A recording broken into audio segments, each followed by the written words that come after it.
long it takes to clean on Oriental carpet? Depend. If you are in my area and you come to my warehouse with the Oriental rug, usually it will take 2 to 4 days completely. If you are in California, it will take 5 days for the delivery, another 3-4 days for cleaning, and 5 days back all the way to California. If you are in Pennsylvania, like Mrs. Elaine, it takes 3 days from Pennsylvania to Florida, 3-4 days to clean the rug, and back to Pennsylvania. However, sometimes the customers having unbelievable smell in the rug. In this case, the rug may take a week. I clean it one time.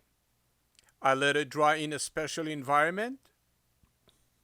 And after it dry completely, I smell the rug. I inspect the rug in a special way. And when I finish inspecting the rug, I make the decision if the rug have to go again to the cleaning process, or I can ship it back to the customers. Always, I ship the rug back to the customers when the rug is totally odor-free, clean. I have to be happy. If I'm happy, the customers will be thrilled. Enjoy the video. Thank you very much watching PetPeePee video. Thank you. Come with me to the warehouse and see how the machine is working.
it too.